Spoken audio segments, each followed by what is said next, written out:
Hey guys, Chris O'Hearn here with Strong Within, taking you on my year of movement walk. And I'm just walking around some warehouse buildings on this nice day. And I'm trying to figure out exactly how I want to start this talk, because I want to talk about the type of person that you're going to be in your life. For me, I was thinking about relationships that I've been in. And I mean, it could be a multitude of relationships, whether it be business, whether it be familial, whether it be romantic, whether it be with self. I mean, we can look at all these different relationships. And I want to ask, are you one of the people who always seems to find the bad in the end of something so that you can move on and feel good about the ending of it? Or are you someone who tries to find the positive and hope in everything? Because I don't think either one's bad, but I think it determines how we move on in our lives. And in my lives, and we'll talk about romantic relationships, a lot of times, one of the issues that I have is the issue of when something is over, then I start to question, could I have done better?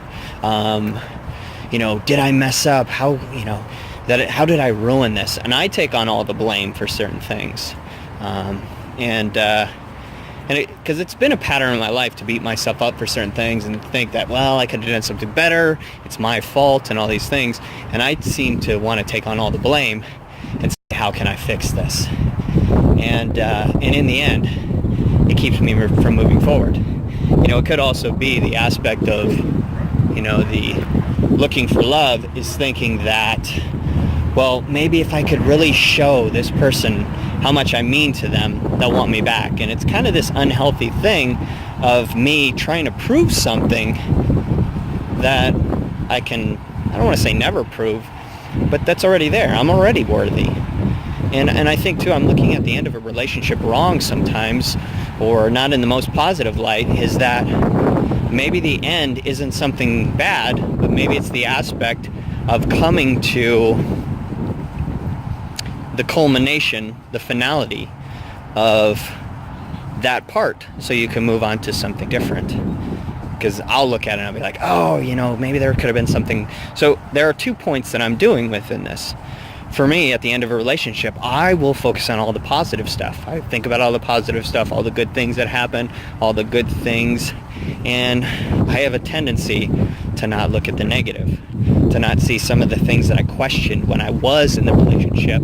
And that may have been why I didn't give my best in the first place. I mean, there are more things, because there are more things that I probably could have done better. I was being lazy in certain things, so I'm not putting the blame on anyone. But I'm just saying there are some things that at the end of a relationship, I'll look at and I'll focus on the positive, and then I'll feel sad that it's over because of that.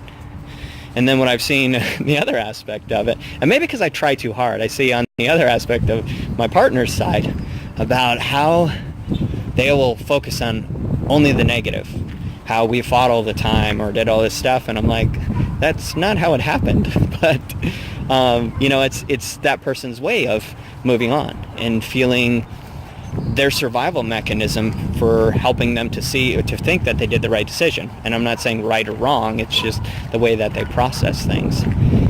And I guess it really just hurts me because, I think about that and I was like, God, was it that bad? And, and then you start to question all these things. So where I'm going with this is that we can take either side of that. And I don't think it's really about choosing a side, but it's about finding balance. And that's probably a lot of things, is that it's not about one way or the other. It's not about one person was right, the other person was wrong, or it was 100% someone's fault or this. But it's really about finding balance and finding ownership of all these things. It's about really looking at and saying, I think processing it so you can help yourself through it, instead of, as I said, the person who looks at the negative, that's the way that helps them through it. Oh, this person was horrible. I'm going to block them. I'm going to avoid them. I'm going to ignore them. And I'm going to treat them like crap when they talk with me, because it helps me to move on and it helps me to believe this is the way that it was. Or we could be looking at only the positive and missing out on some of the things that maybe weren't in alignment. So I think too, about finding balance, truth is subjective. And it's really about saying, how can I see the good things that were?